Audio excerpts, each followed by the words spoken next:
Great game. 50 seconds to go. Hurts. Deep shot.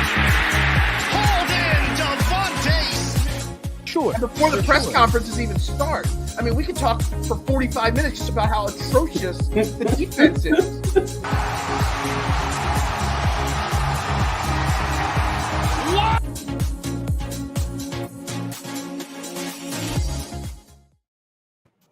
And good morning, everybody. Welcome to James Harden Day, everybody. Happy James Harden Day to everybody. One and all, everywhere you are. Happy James Harden Day. Welcome to Trending in the AM. If you can't tell, I'm excited. You know, it's Trending in the AM on DSM Media. We're live. Facebook, Twitter, Twitch, YouTube. Make sure you hit the follow button. Make sure you hit the retweet button, the share button, the like button. Smash every button you see on the screen. And make sure if you're watching on YouTube or if you're not, you head over to the YouTube page at DSM Media. Hit the thumbs up. Hit the subscribe if you have not already done that. We're past the road to 500. We're on the road to 1,000 now. So let's help continue to build that. We're brought to you by Manscaped, the leader in men's grooming products, the GOAT and below the waist maintenance. Make sure you check them out, manscaped.com. Use promo code DSM at checkout. Get you 20% off, free shipping, and let them know Team DSM sent you. And, of course, you'll just get some kick-ass products along the way as well. It's James Harden Day. I am Phil Stifle, your host at Beard Knowledge. How many times can I say hashtag James Harden Day today? I don't know. I've already said it about 5 times. Follow me on Twitter at Beard Knowledge and my co-host, Jason Voorhees, at Mustang3651. Also, co-host of Sports and Metal, co-host of Drunk on Ice. Excellent show last night. Jason, we are not talking Flyers. We're not talking anything Sports and Metal. We're talking James Harden today.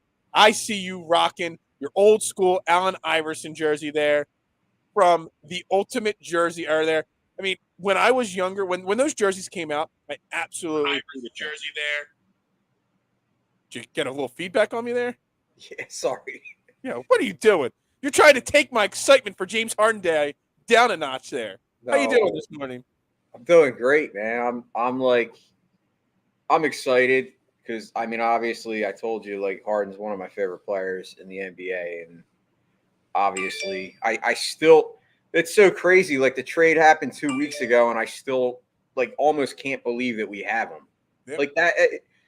It's just like, oh my God, we got James Harden. Like, it's just like, I mean, there's a lot of buzz. Like it's crazy. Like yesterday, I was out and about. I was off, and you know the normal buzz that you get like with the Eagles and stuff. Like I saw that around the Sixers, and it's so cool to see that. Like. I mean, I don't remember the last time. Like, there might be more buzz coming in now than like the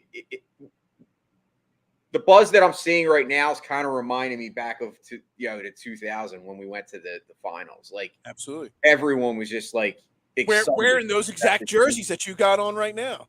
Yeah, that's true. It's an omen. Yeah, I mean, I was thinking about it. And I was thinking, I mean, we've had some, we've talked the like biggest trades in Philadelphia sports history before, but the Cliff Lees, the Roy Halladay's, all the big trades we've talked about in TO, all of them have come before the season. I mean, you look at the Phillies runs. I mean, when in 08 through 2011, I mean, they brought in some trades. They brought in Hunter Pence midseason, Michael Young. I mean, the guys they brought in, Joe Blanton. They weren't like the midseason trades weren't to this level.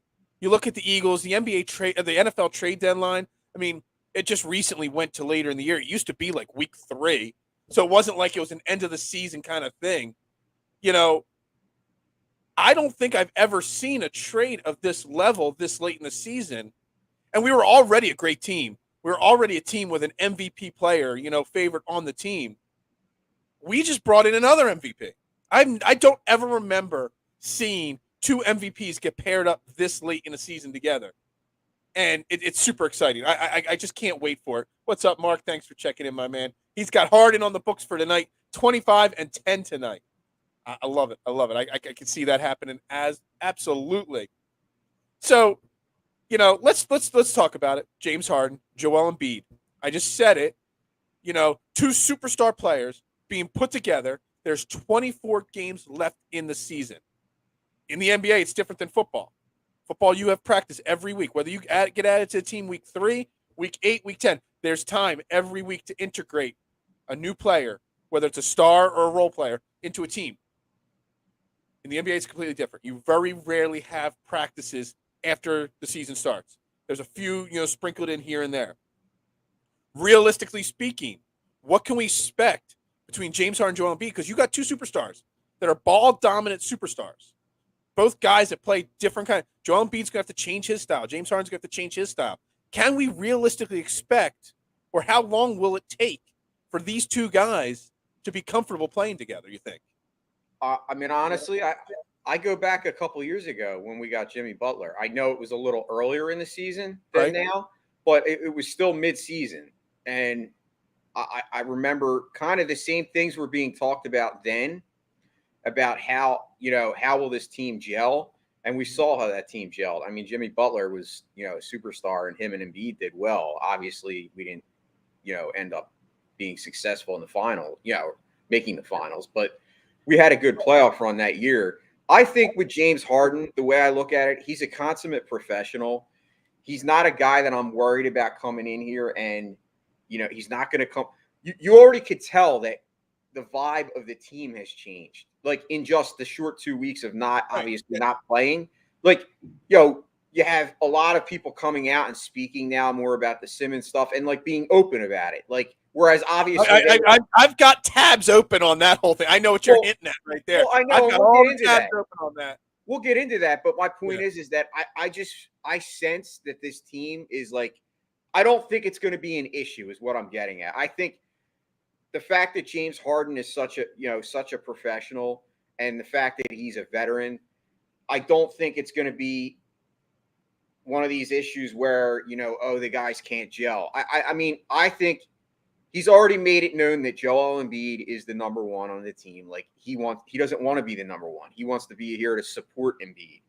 And I think with Embiid knowing that, that's only going to make Embiid better, because Embiid, that's all he ever wanted was somebody to have his back. I mean, let's face it. He's been playing the last 5 years with a clown that hasn't had his back. It's been totally against him on every aspect of the game and off the court. So to have a guy like James Harden, on his side, that's just going to be like, to me, I just think it's going to be awesome.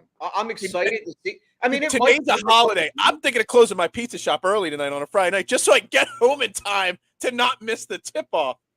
Seriously. It's like Christmas morning right now. Absolutely. So, you bring up some things. Look, you brought up the aura and like the energy and all. It does remind me of the energy when Jimmy Butler came to Philly. That Jimmy Butler, Joel Embiid buddy relationship.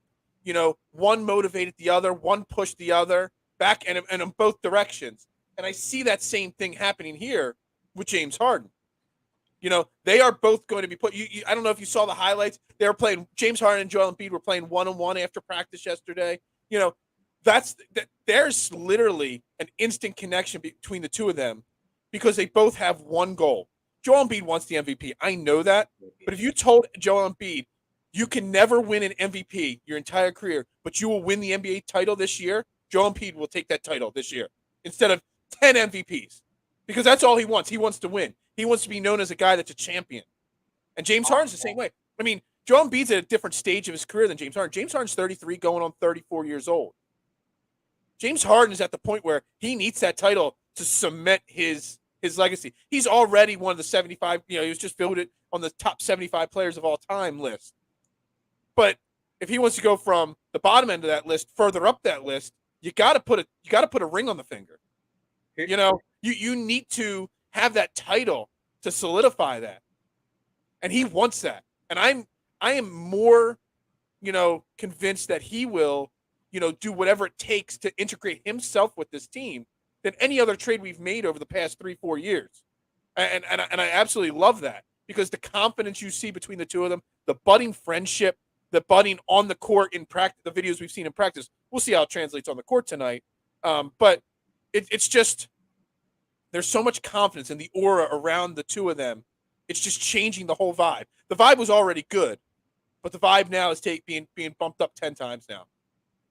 Yeah, you're 100% spot on. Like, I look at it too as like neither of these guys are really truly divas. They're guys that do want the ball. Yes. I mean, James Harden, obviously earlier in his career, he was, I don't want to say selfish, but he was a me guy. No, I mean, But he was on teams early in his career. Like when he was in Houston there for most of his career, he had to be a me guy because he didn't have no, anybody. I got that. But what I'm getting at is I don't see it being like an issue where, I mean, you look at the NFL a lot of times where you have wide receivers and, a team has a wide receiver and then they bring in another guy and the guys can't get along because they both want the ball. I don't see that situation happening here. I see it almost being the opposite effect with this team because, as you said, they're both hungry. I think we all know that the window for Embiid is fairly short. I mean, we say 3 to 4 years, possibly, maybe At an longer. elite level, at an ultimate elite I'm level. saying at what he's playing. So if you know that, the time is ripe to try to get it done earlier because you never know. Like we say it every year with all teams. I mean, we say it even in the NFL. Like Joe Burrow made the Super Bowl, but there's been guys that have made the Super Bowl year one and then never make it back. Like this is the time, man. Like I saw the last game that we played against Milwaukee. I mean, that to me was a huge like I don't want to say like a milestone, but a huge, momentum swing, milestone. They're all right words there. I'm trying to, but I think you got it. You're saying it right. It was a game against a team that is probably, is championship caliber, and we beat them without Harden.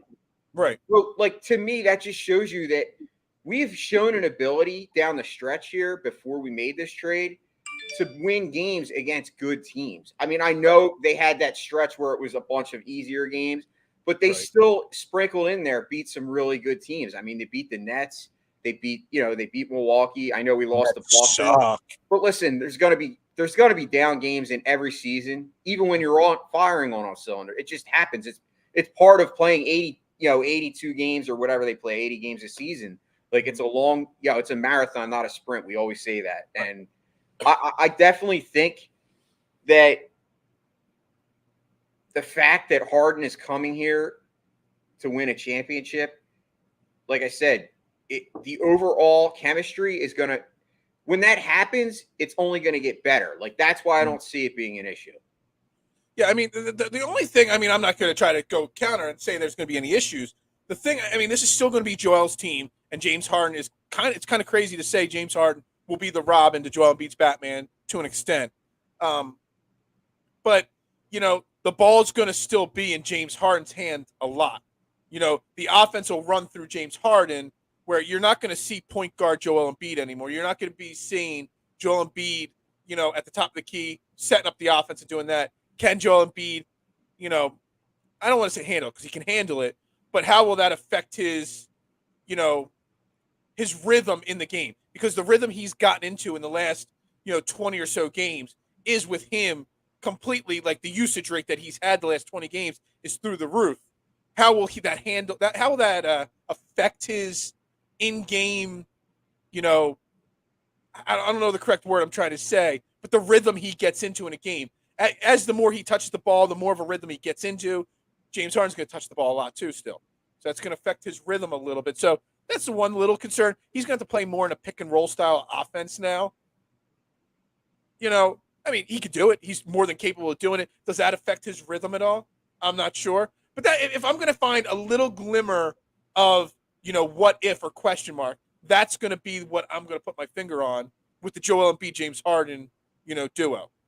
I mean, that's a fair point. I don't want to sit here and say it's going to be all rosy because let's face it, there's always little kinks that got to get worked out. Kinks in the armor.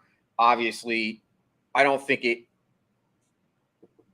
long term, I don't think it's going to affect. It could be in the short term that it does affect Embiid's rhythm because he's used to, he got used to being like you said, not just the guy, the only guy. But everything goes right through him. But if you want to take the counter on that, I could say from experience in any job, when the workload is lessened, a lot of times that takes the stress level down. So Embiid might be happier now. Like I'm not saying that he wasn't happy, but when the workload is heavy, a lot of times that does affect your, your daily emotions and your stress level. So I think that kind of goes hand in hand. So while it might cause a little bit of like confusion for Embiid, I think he's going to be happier and less stressed because now he's going to know I don't have to do it all. I can do it all. Let's face it. I've shown y'all I can do it, but I don't need to now. There's a huge difference. So we've got lots of other things here. We're talking James Harden Day is here on Trending in the AM. We got a couple different areas to get into still. Before we even talk about the other team, Brooklyn, which we're going to get into the Brooklyn stuff that's going on right now. But we got to talk Doc Rivers. We still got to talk Tyrese Maxey. We got to talk Tobias Harris and the rest of the crew with this here. So Doc Rivers was, said yesterday that he does not envision a moment where you've got 4 now star paid players on this team. You got Joel Embiid, James Harden, you got Tyrese Maxey, a budding star, and you got Tobias Harris. Obviously a max paid player. We've talked about this on the show before. When Tobias Harris is that 3rd or 4th star, that's when the least amount of pressure's on him, and that's when he thrives the best. But Doc Rivers said yesterday he does not envision a moment where he's not going to have 2 of the 4 on the floor at the same time, at least. So we're not going to see, he says, that all bench lineup anymore. Do you believe him when he says that? Because he could have already done that. He still had Maxey, Embiid, and Harden, or Maxey, Embiid, and Tobias. He could have left one of them on the court at all times already, and he's shown that he does not do that. He loves that all bench lineup. Do you believe him? And if he does do that, why hasn't he been doing it before? Because I've been saying it before. Doc Rivers has been one of the things holding this team back this year. I'd like to believe him.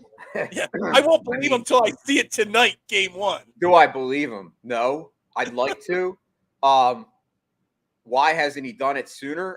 I do believe that he probably feels that, and I'm not knocking Maxey, but I believe that he probably getting Harden makes it so much easier to have a lineup. I think when you get that extra star, I mean, let's face it, when Simmons was here, Simmons still, like what he did on the court for us, obviously he did 0 offensively. Like it was all defense. So when I look at adding a Harden, it kind of gives you so much more stability in the lineup where you can have, where you can make it where you don't have to use those bench guys. Mm-hmm.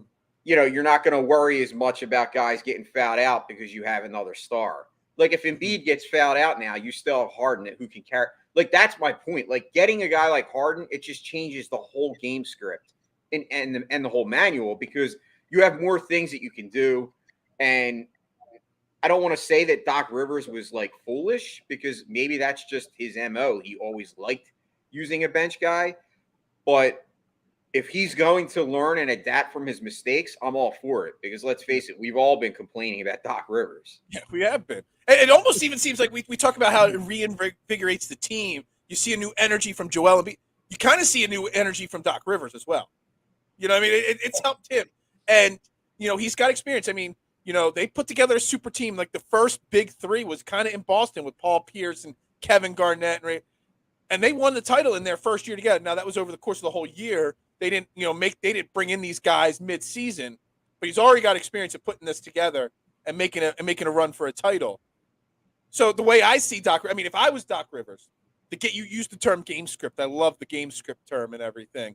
I see it playing out where you got the big 4 to start.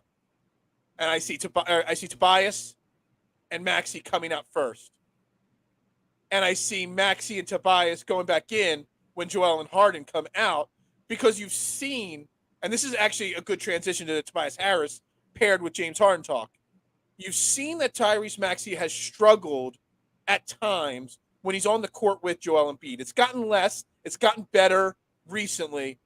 But he seems to not have the confidence or maybe he gets a little scared when he's playing with the big stars. I mean, he's 21 years old. He's a baby, okay? I was in college when this kid was born. And maybe that way you separate the 2 out so you can get Tyrese Maxey on the court the minutes when Joel and James Harden are not. So he's got that opportunity to do that dominance. And then by the end of the game, his confidence is high enough where if he's needed to take a big shot, he's in the right rhythm. I mean, it seems pretty obvious that that's the way it should work, right? I mean, I think it's a great idea because you want to keep Maxey fresh and you want him to continue to grow. You don't want him to take a step back now that you got Harden. You want you want him to still kind of progress in his maturity. Yeah, exactly. And develop his game. And I think obviously you already see it with Harden, being his mentor. I mean, you already saw them, at practice, and you've heard Harden say quite a few really nice things about Maxey, and it gives me the idea that Harden is going to be great for this team, not just on the court, but what he does as far as his leadership and getting Maxey to the next level, because I think that's huge. Anytime that you have a young superstar and you have a guy that can be kind of his mentor and show him the way, I mean, that you can't quantify the importance of that. Like, not every team has that ability, and not every in any sport. So, we've also already seen that the James Harden, he hasn't even played a game, and James Harden has already rubbed off on Tyrese Maxey. We saw it in the last game against Milwaukee. Tyrese Maxey was struggling. Tyrese Maxey went over on during a timeout, talked to James Harden for 30 seconds, and all of a sudden Tyrese Maxey came out and just went, Captain Insano. It just kind of balled out for like 5 minutes there and took over the game. We were down 8, we were up 12 or down 12, up 8, whatever it was. So, it's great to see, but also at that little burst there, Joel Embiid was off the court. And again, it just seems like Tyrese Maxey performs better when he's the focal point. But again, that's youthfulness. That's him not knowing how to integrate his newfound confidence with major superstars. But we see James Harden. The talk that James Harden isn't a good teammate, the talk that James Harden is not someone you want mentoring people. We've already seen it in 2 or 3 weeks that's not the case whatsoever. So I don't doubt that it could work. I just think Doc needs to make his rotations now. His rotations in 4 weeks could be different. Depending on how this gelling together goes. But in the immediate future, I want to see some time when Tyrese Maxey's on the court and James Harden is not, and keep splitting them up a little bit so that we get that confidence. Yeah, absolutely. I mean, I don't think you can. Obviously, it's going to take a little bit of time. I mean, we're talking. I know there's only 20 some games left, but it's going to take a week or so to kind of get an idea, and at least maybe 3 or 4 games to see what's going on and how they are gelling. I think we'll be able to see quickly if it's going to be an issue or not. Like, if there's going to be an issue, it's going to be early. It's not going to be like I said, long term.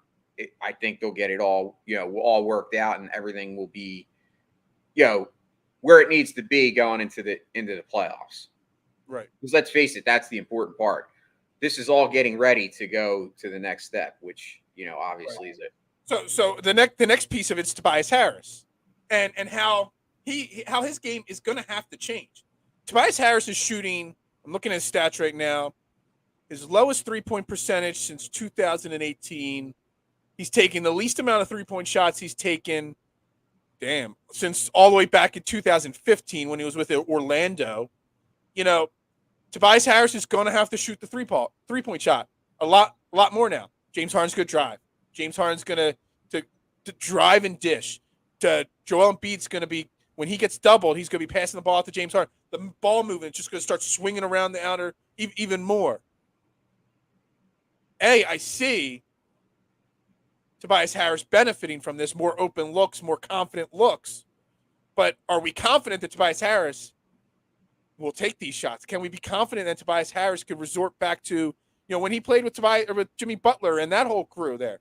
I mean, his confidence was at a different level. Are we so confident now that he's the 3rd, 4th guy on this team that all of a sudden a weight's going to be lifted off his shoulder and he's just going to instantly perform better? Well, I mean, I don't think we could say for sure, but we can only go on what we know and the history. And the history shows that when Tobias Harris is in a role where he's not, the focal point, that he thrives. I mean, I'm trying to think of an example of a guy. We just had a guy, we talked about it this past season with the Eagles, Avonte Maddox, a guy that, did really well in the slot, and then when he got moved to the outside, he struggled mightily. And I mean, a lot of people were ready to give up on the guy. And then you saw the Eagles, go out and get another cornerback for the outside, and they all of a sudden they put him in the slot. And honestly, to me, he was one of the Eagles' comeback players of the year, just from making that switch to a different position where he's more comfortable, where he does better. So I guess the hope is that, yes, that Tobias can go back to that, and he will, get the confidence back.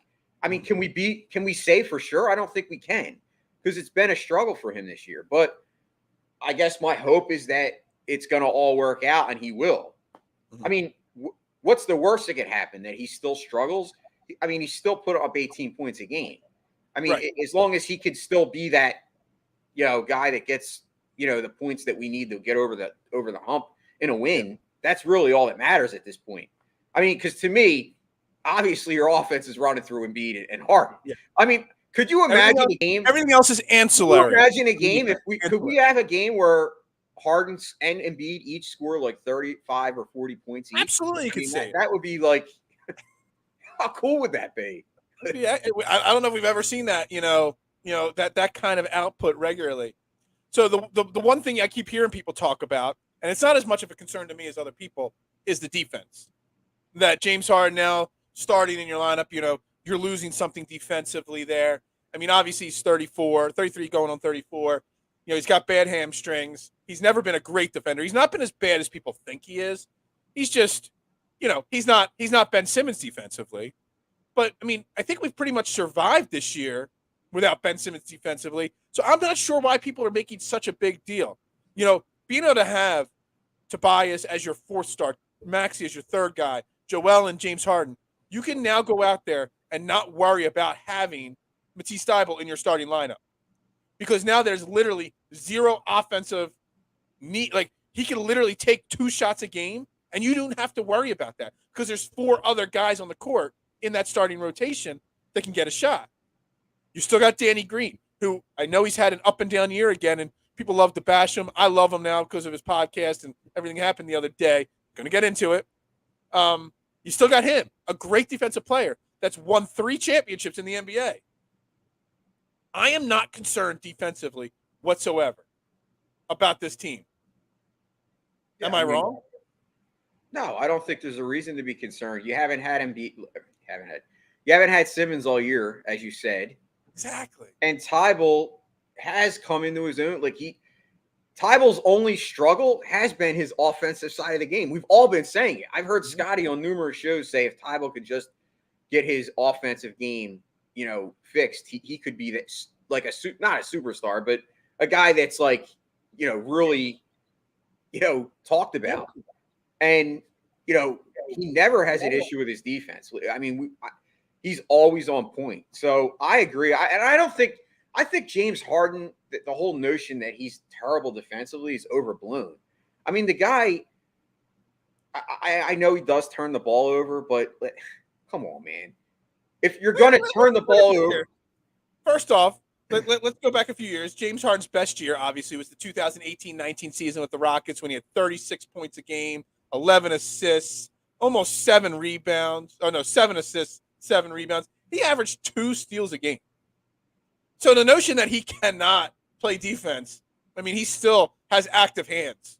1.8 steals a game, 1.8 steals a game, 1.9. These are some of the – I mean, he averaged from 2012 through 2020 1.8 to 2 or 1.7 to 2.0 steals a game. So the guy still plays some defense. He's not active. He's not in your face like Matisse, but he still, puts the effort in defensively. It's just more that he's getting a little older and maybe he's not putting outputting the energy on the defensive end like Matisse will. But let's be real. The guys that the Sixers gave up, were they really great defensively? Was Seth Curry great defensively? No. And was Drummond? Yeah, Drummond was good, but he was a backup. So I look at it as being okay, you didn't give up your best defender. I mean, you gave up Simmons, but like I said, I don't even know why I'm saying his name. I should have said 25. Well, we're going to talk about his name in a second here, so you might have to say his name. Maybe it was a transition. Yeah, you wanted to transition. All right. we'll get back to the Sixers in a second, the team itself, and we'll start looking at the game tonight against Minnesota. And, we did finally make a buyout market sign. Finally. Not a good one, though. But anyway, Danny Green. For anybody that hasn't noticed, Danny Green's got a podcast, In the Green Room. And they were talking about on their latest episode about Ben Simmons and Seth Curry and Andre Drummond and what's going to go on in that Brooklyn locker room, with those guys. And then Mike Missinelli got involved in it all somehow. And it just became this whole back and forth on social media. Basically, the crux of the story is Danny Green was saying how he doesn't know how Seth Curry and Andre Drummond are going to handle Ben Simmons in that locker room because there was, let me see if I can find the exact quote, but basically he was saying that, there was not much love between the two of them, in the locker room. And, Seth Curry came out and said that's a total load of BS. They'll be fine. They're teammates in Brooklyn now. I'm going to go to war with whoever I want. Dude, what the hell is going on between Danny Green, Seth Curry, and Mike Missinelli? Because Mike Missinelli then had to come out and say, Mike Missinelli, keyboard warrior, saying, oh, now you're saying something, Danny Green, about Ben Simmons. When he was here in Philly, you kept your mouth shut. So he basically called out Danny Green for not being more vocal while Ben Simmons was part of the team. I don't understand why this whole thing transpired, because to me, I do understand, honestly. Like, we talked about it yesterday when you said about how some of these guys were at one point in their career, they were great. But, talk radio has become absolute, toxic, clickbait. I don't know what else to call it. Yeah, we kind of talked about this yesterday. Always starting trouble where it's not needed. I mean, why? First of all, Mike Missinelli shouldn't be coming at any Sixer. Why are you even making an issue? Simmons is gone. I'm happy that people are speaking up. I mean, and to sit there and kind of go at somebody, dude, then go to New York. If you want to cover Simmons and be his, fan, move to New York. My problem with this is talk about a guy. Wait, I just want to get this out there. That guy, is such a jackass. I'm sorry, I've tried to get blocked, and he won't block me. I don't know why. I get blocked, and I don't know why. I know, it's the opposite. Bizarro world here. The thing I got. What does Mikey Mussolini? I'm going to call him Mikey Mussolini here. What does he expect? Does he want Danny Green causing trouble in the locker room when Ben Simmons is here, coming out every day? This a-hole won't play for us and starting trouble. Is that what he expects? Because based off of his comments, he wanted the team to call out Ben Simmons every single day. But there was still, it was a very slim chance, but there was still a glimmer of hope that Ben Simmons might play for the team. Not hope, just a glimmer of a chance if he didn't get traded, that, people were trying to get him to come back and play this year. Do you want somebody that's in your locker room, being called out every single day? That would just create a toxic locker room.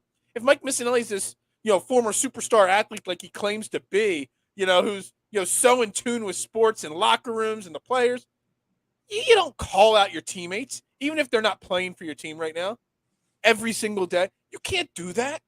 The toxicity that would cause in the locker room would be even worse. And if he really was dealing with mental health issues, whatever kind they were, do you really want to call him out while he's part of your team like that?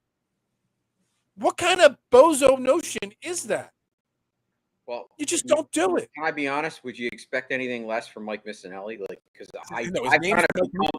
I've come to this is what I expect from him, because he's a jack. He can't keep his mouth shut. He's one of them guys that he has to have attention. He's an attention whore, is what he is. We talked about this yesterday, I think, on the show. I used to respect him. When I was a kid growing up, him, Eskin, another clown, these guys, these are the guys I listened to them every single day. Every day in the car with my dad, we had on, one of the sports, the sports talk radio on. And now it's just I don't understand why you'd call. I'm looking at the tweets now because Mike Missinelli went to war with Danny Green's co-host Harrison Sanford, and I'm going to read the exact quote. I love how Danny Green is all vim and vigor against Ben now when he didn't say S to the dude in the locker room about this stuff. And then Harrison Sanford comes back with, and you would know how. And Missy is saying, dude, seriously, I don't even know who you are. And it's like, you made a false statement for clickbait. I called you out, go away. And it just goes back and forth. The Danny Green chimed in and said, that's funny. I've never even seen you in our locker room before. Dude, I mean, it's a total back and forth. Something that we shouldn't be talking about, but we have to talk about to kind of put this to bed. But it makes no sense to me. Like I said, why would you come at a player that's still playing on the team? I know he has, so, okay, the guy's allowed to have a podcast. He's allowed, we're all allowed to, we're human. A lot of players have podcasts now. That's what people do. And to come at the guy and basically come at us if you want to. Huh? Let him come after us. I want him to come in. I'd like to have him on the show so we can argue with him and tell him how much of a jackass he is. I'll put him on the show and then just click remove from the show right away and not let him be on the show. I'll make him just stay in the back green room. What a joke. Like I said, dude, that's just funny that Danny Green said, I've never seen you in the locker room, because he's acting like he's this important guy. Come on, dude. It's just not a good Seth look. Curry did respond, and Seth Curry responded with, wasn't cordial. I don't know what that means. The relationship was fine. He wasn't around, so I don't know how it was. Basically Seth Curry saying it couldn't have been a bad relationship. There wasn't he was never around.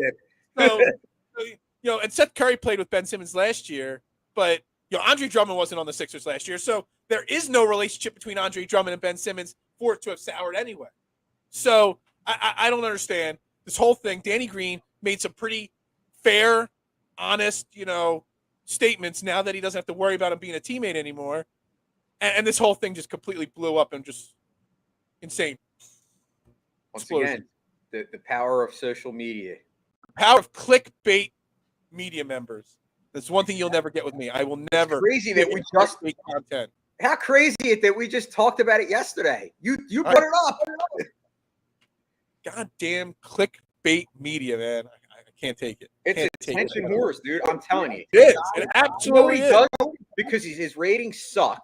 So he looks for any opportunity that he can to make himself out in the open. Because listen, let's face it, this is giving him ratings. People are going on his social media. They're probably going to tune into his show to see if he talks about it. So he basically, exactly. It's clickbait. I don't know if another word I'm trying to think of. Somebody that it's basically like a narcissistic behavior where you're always trying to be the center of attention. Angelo does it too, to a certain extent. And like I said, I used to respect Angelo, but Angelo's become a shell, as you were, cartoon character, shell of his former self. All these guys, the only ones that I really respect, WIP, I respect Ike Reese. He's a former player, and I actually think he brings a lot to the table as far as when he talks about, and he's open and honest about, when he criticizes. He's not like a yes man. So I respect that. There's a couple of guys on every radio show that are good, but for overall, that's what's happened. It's become so toxic that nobody wants to watch it. Obviously, that's why they're all watching us. That's right. We appreciate that. But hit that subscribe button. Subscribe. Yes, we want to get to 1K. Real quick, before we get back to the Sixers game itself, Danny Green did bring up something we've talked about a few times on the show. So I'm going to read an exact quote. The part of it's what I'm worried about, but I'll read the whole thing. Will we shake hands to start? Probably not. First, I'd be highly surprised if he even plays in the game. We all know he does not like to play in Philly. So if he does play in that game, I'd highly be surprised. That's Danny Green talking about Ben Simmons about March 10th when he comes to Philly. Now, all reports and indications seem to be that Ben Simmons, probably even by next week, might be suiting up and playing some basketball. So the March 10th game is only about 2 weeks away. There's a very good chance he's on the court before that March 10th game. And I agree with Danny Green 110%. I would put 95% likelihood that Ben Simmons, if he's playing by then, does not play in that game. He's not playing. There's no way he could do it, can he? I'm telling you, even if he is suited up before then, he will not play that game. There's just no way he can. When you say he can, I don't think he will because he's scared. That's what I'm saying. There's no way he can play in it because, he's scared. That they just overall. I mean, even if he doesn't play in the game, if I was Matty Cord, I love Matt Cord. He's one of the best in arena announcers in sports. I would just say his name anyway, just to rile up the crowd and get some boos. And not starting at point guard for the Brooklyn Nets, Ben Simmons, and just say that. I know he would never do that because he's too much of a consummate pro. But I would love to hear Matty Cord do that just to rile the crowd up some more and everything. But yeah, there's literally no way he suits up for that game. Zero. Zilch. No way. If I was the Nets, I'd just be smart and just say the game after that is his first game. Because then you don't have him coming into the lineup for 2 games, then sitting, and then he'll have to answer questions. Why did you sit? They just make the game after that his first game back. That, to me, would make the most sense if I'm really trying to get Ben Simmons right in the mental aspect and the right physical mindset to play NBA basketball again. Yeah, I knew all along he wouldn't play. I just think I don't think he has the courage. Yeah, or the balls to put himself in a position where he's going to get booed. That would be the ultimate, him to come out and just try his best to put up like a triple-double and just come out and play 48 minutes and just go balls to the wall against Sixers in Philly. Make that his first game back with the Nets. And just be a big middle finger to the Philadelphia fans and just play with no hesitation. Put some earbuds in or something like that so you can't hear what the fans are screaming and everything. That would be, yeah. Anyway, all right. Let's get away from that. Let's get back to the Sixers, okay? Too much Simmons. Yeah, too much Simmons. I wanted to address the Danny Green thing, and I more wanted to address it towards the Mikey Mussolini part of it there, and just what he's trying to stir up trouble on what's supposed to be a really exciting time, instead of what he's trying to make it out to be. So obviously we got Minnesota tonight, first game. Sixers finally made a free agent buyout market signing, Willie Cauley-Stein, which to me we needed a backup center, obviously a big backup center. Obviously we could play some small ball, but Willie Cauley-Stein, this is going to be your big move. This is one of my fears, and I've said it before on the show, that Daryl Morey wasn't taking the buyout market, the ancillary moves, the secondary trade market, seriously enough. He spent so much time focused on James Harden. We haven't brought anybody else in. Now, Willie Cauley-Stein's not a bad basketball player, but he's not a good basketball player. He was drafted way too early in the draft. I forget what spot it was, like 5th or 6th in the draft in 2015.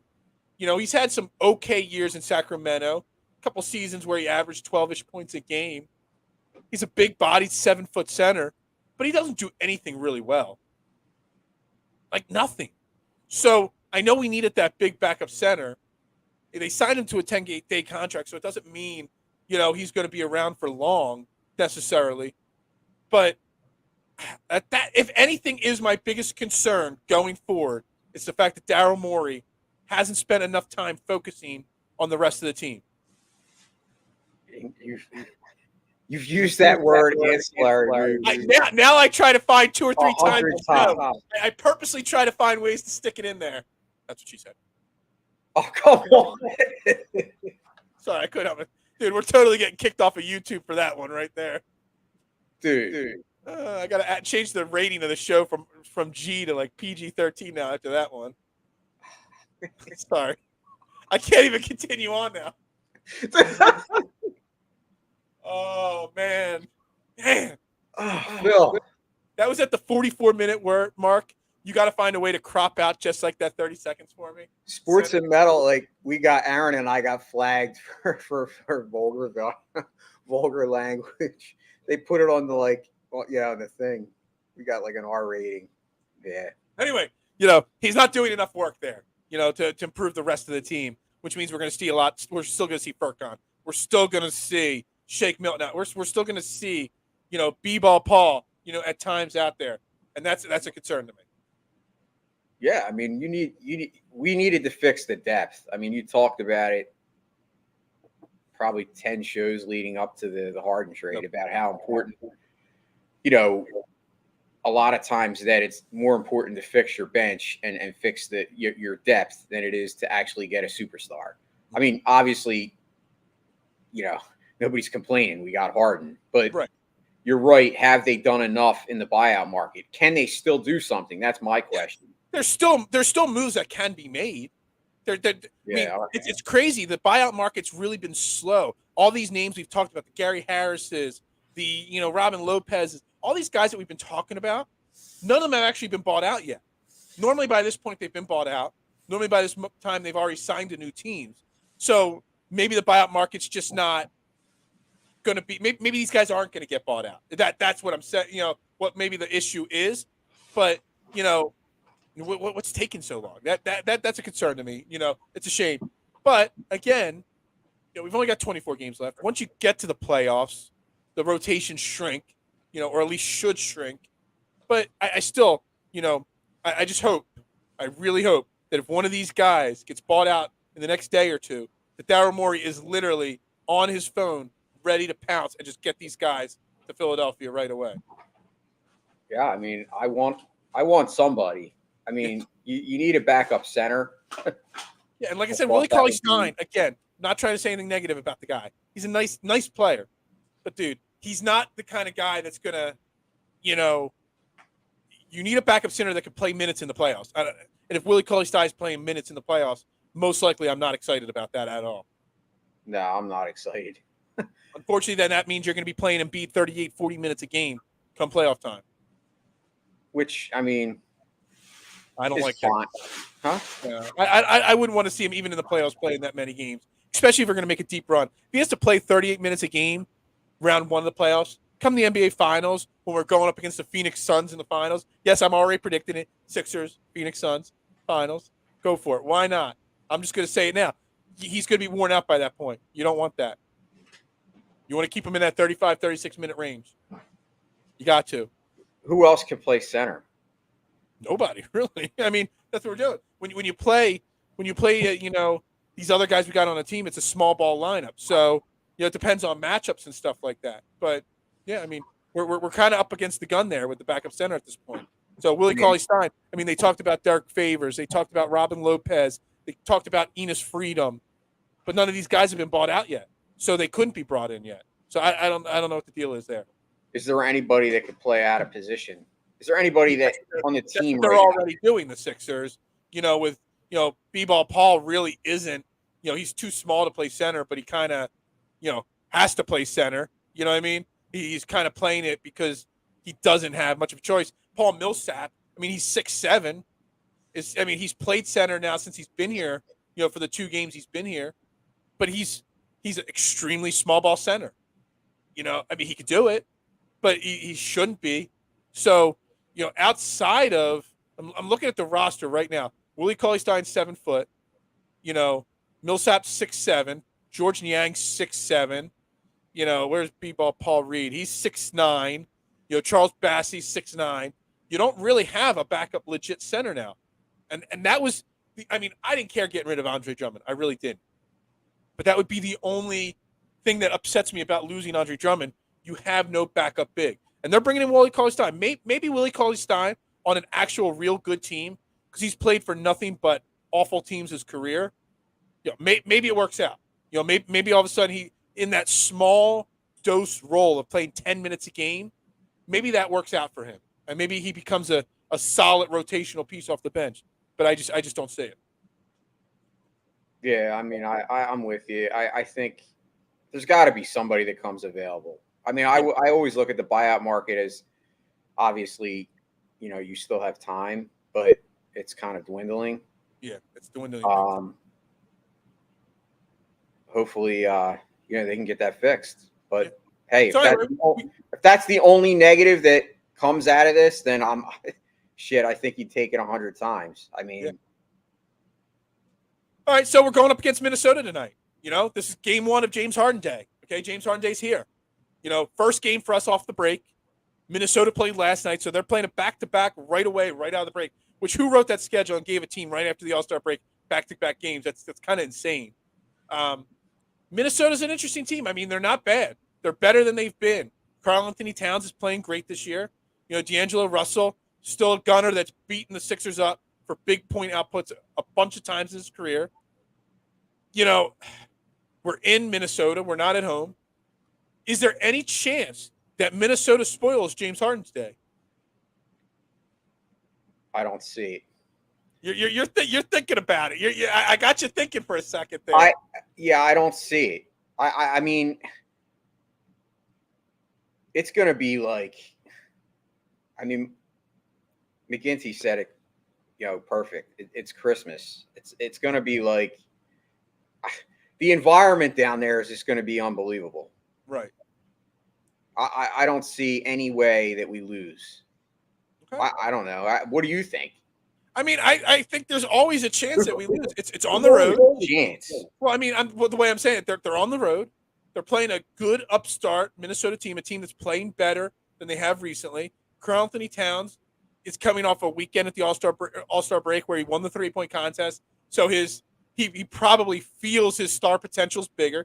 We've seen it before. D'Angelo Russell with the ice in the veins thing after he knocks down a big shot in Philly. He loves to show up in big moments. D'Angelo Russell's one of those guys that he plays better in big moments than he does in just average moments. So is there a chance? Absolutely. I guess the only way and only reason I think there is a chance is that it's away. I think if it was at home, there would be absolutely zero chance they lose. I think having the crowd at home would kind of put you over the top. I think being away, is there an opportunity to lose? Yes, but I think James Harden is going to be, he's had time to rest now, his hamstring, and I see it. I know Mark Muscatelli said 25. I see Harden going for 35. Wow. And I see Embiid going for like 30. Yeah, I don't see Harden going for more than 25. I got somewhere in that 22 to 25 range, but I see him dropping a triple-double tonight.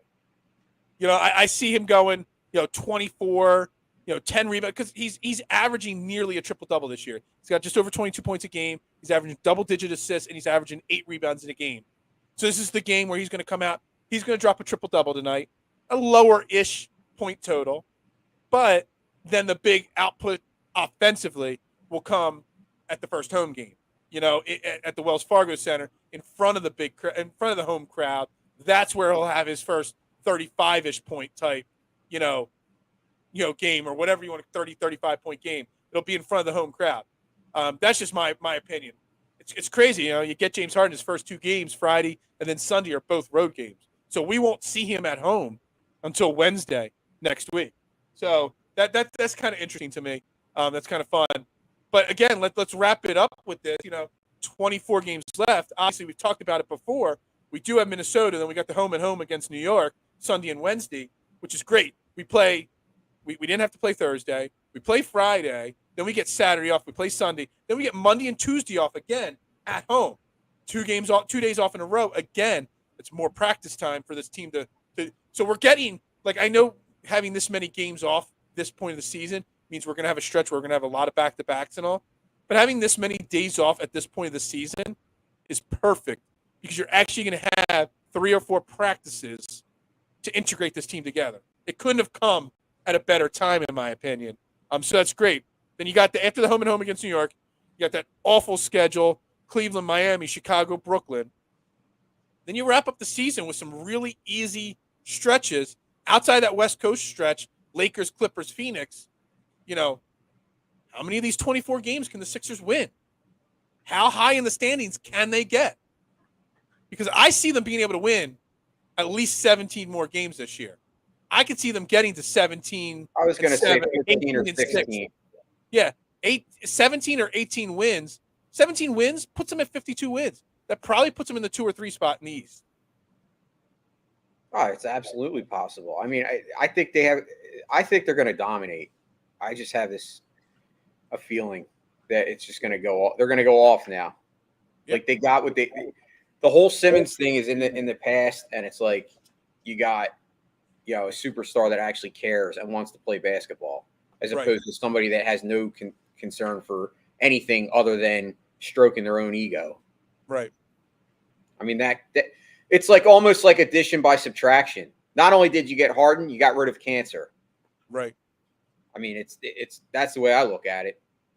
It's a fair enough way to look at it. I love it. I mean, if you think about it, the team has played well, very well. And now, obviously, with that being Embiid being, basically the guy. Right. But now you're adding another guy, right. Another MVP level player. I mean, that's only going to help. I can't see this team. I was thinking like 15 or 16 wins being more rational, but even that would put you. Rational. But it's not overreaction Monday, but I'm going to overreact. 15 or 16 win 24-24. 15 or 16 wins would still put you second or third in the East. So probably, as long as they, finish in that area, I don't see any issues. And like I said, playoff basketball is a lot different than regular season basketball. It's just like any other sport. Playoff hockey is like, a lot of times in hockey, regular season, you don't even care about it because it's like it's just basically getting the seed. Once you get there to the dance, it's going to be a different level. As long as you have home advantage, that's it's not like you're going to finish 8th in the East. You know what I'm saying? Like, unless you have some terrible decline here. So Sixers win tonight. Sixers are going to win on Sunday. Overreaction Monday when we come back live on the air. You'll be here. Mark will be here. We're going to be talking about Sixers winning the NBA title probably because if the Sixers come out and win the first 2 games of the James Harden era, you better believe on Monday morning, live from Fort Myers, Florida, because I'll be in Fort Myers, Florida for the first 3 days next week. But you won't miss me on the show because I'm going to continue doing my shows live on location because I never stop even for vacation. We're going to be talking Overreaction Monday, Sixers winning the title. I guarantee it, right? Absolutely. I think it's the perfect overreaction. I mean, is it an overreaction? Well, that's what we'll have Scotty coming in with the comments. Yeah, exactly. I think we all want that, obviously. Yeah. We all want it. Yeah, absolutely. Is it going to happen? We'll find out. I mean, we will find out. That's to be determined. Anyway, Trending in the AM right here on DSM Media Live, Monday through Friday. Wrapping up another week here on DSM Media with Trending in the AM. Thank you to everybody that's tuned in today, commented today, but all week long as well. Make sure you hit that follow button, retweet button, share button, and most importantly, the subscribe on YouTube. Thumbs up to every video on YouTube. Those little things, those little details help us continue to grow this show, this brand, and continue to get the people to stop listening to Mike Musinelli and start listening to Trending in the AM on a morning. I actually plugged the show in, the replay of the show in my car ride to work yesterday, just to hear how my voice sounded perfect on the radio. No, not really. But, do it. We appreciate it. Jason, fantastic week, fantastic show again today. Make sure you follow Jason at Mustang3651. You got a sports and medal tonight? No, Aaron's actually on vacation. Dude, that guy takes more vacations than I do. I know. I was going to say, you two together combined would be a whole year of vacations. Yeah, but I don't stop my shows for vacations. I continue. I pack the laptop and take it on and do my shows from the hotel room. Yeah, he's got his kid. I don't care. No excuses. No excuses. I got you. Yeah, I'm just kidding. I'm just going to bust his stones a little bit. Anyway, everybody have a great weekend. We'll be back live Monday, 8:30 a.m. As always, Jason, Mark for Overreaction Monday. Thank you again to everybody this week because it's been a great week, another great week on Training in the AM. Jason, I'm Phil Stiefel, Beard of Knowledge on Twitter. Again, subscribe. And we cannot end the show with a Go Birds today. It's got to be a Happy James Harden Day. Happy James Harden Day. Let's go! That's right. NBA title, baby.